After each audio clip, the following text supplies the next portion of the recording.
today we're going to be showing you how to make a minimalistic, natural looking trivet slash pot holder and also some mini coasters here.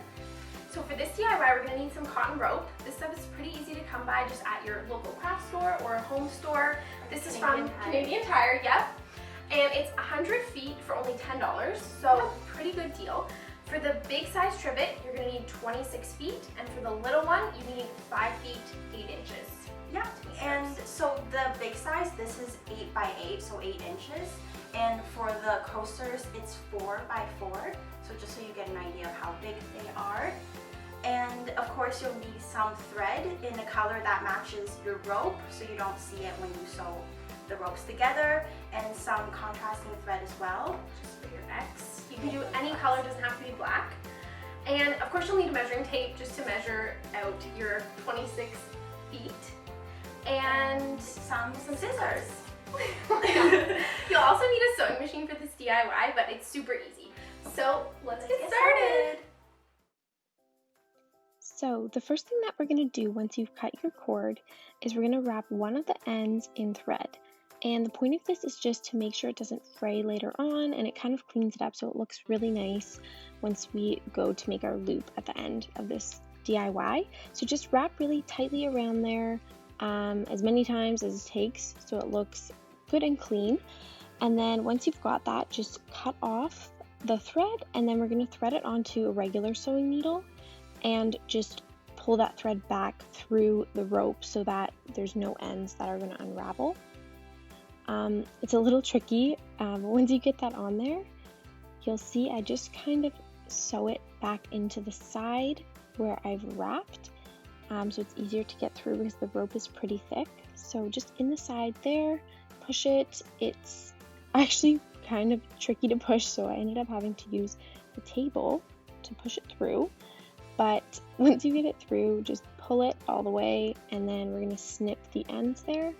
And then you're going to have a nice little end, kind of looks like a shoelace.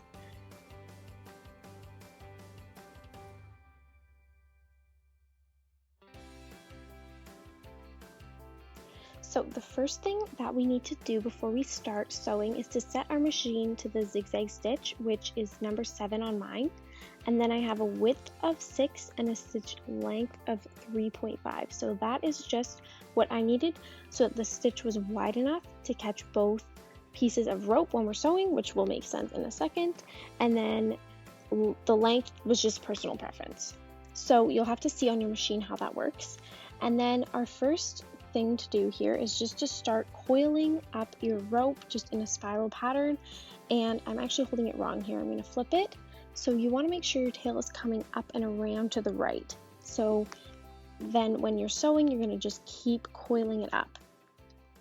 Now, how this is going to work to start is by lining up the inside piece of rope with the outside piece of rope, and you're going to line up that connection right in the middle of your foot so that when you start sewing, the needle will catch into the inside piece of rope and then it will zigzag over to the outside piece as you see here.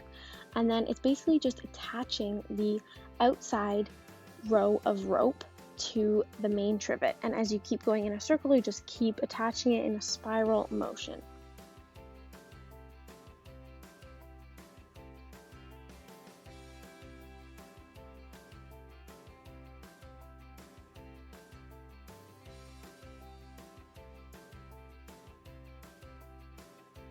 Now that we have most of our trivet sewn, our next step is going to be attaching the tail.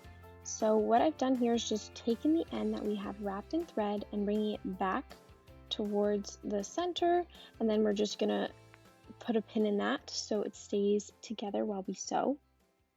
And the tail end that I'm referring to is that end that we've wrapped in thread, just when I'm talking throughout this. So our first step here is to sew the body of the trivet to that little tail end piece. So that's stage 1, and you're doing the exact same stitch we've been doing this whole time.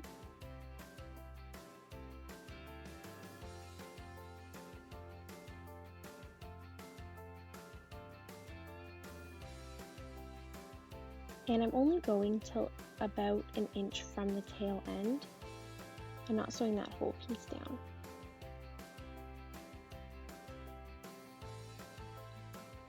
So I just did a knot there, and then I'm going to pull it out, cut all my threads just to keep it clean. And then I'm going to take the pin out, and our next step is going to be sewing the outer edge to that tail end piece, just to keep that all connected nice and secure. So for this part, just make sure everything is tight, as I've said many times in this video. And again, we're only going about an inch from the tail end. So I do another knot here, and then we're going to move on.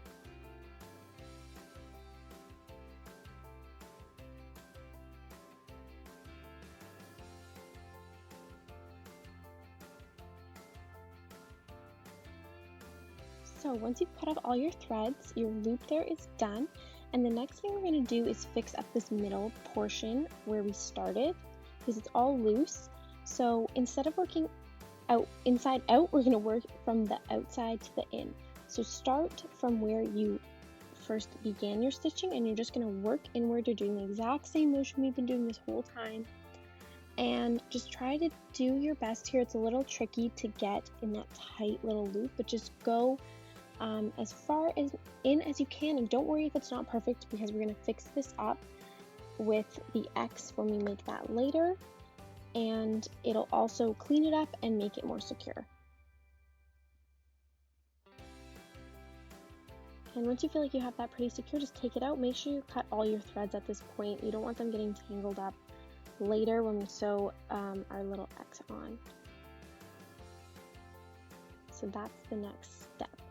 Now, before we start, we're gonna make sure you have your contrasting thread in your machine, and then I'm just changing the stitch width to be 4.5 and the length to be 0.4. So the important part here is that the stitch length is very small, because we're gonna do what's called a satin stitch, and it's basically just gonna make a very thick looking line. So I'm making my X about 5 or 6 rows of cord. So just start at one end, and you basically just press the sewing machine foot, and it goes very slowly. This is in high speed, and just sews a thick looking line that you can kind of see there. And then I went back in and sewed the other side of the X.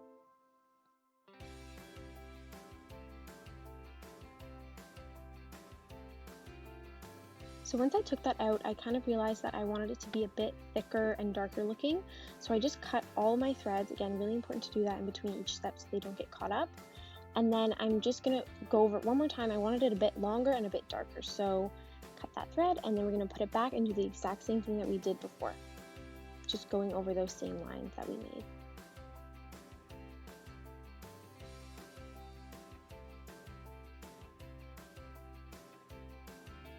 So once you've cut all your threads, your trivet is finished. There it is.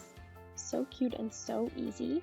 And if you wanted to make the coaster instead, there it is. And it's the exact same method, except it's just obviously smaller. So you stop a lot sooner, you make a smaller loop, and you make a shorter little X. The exact same method, super easy.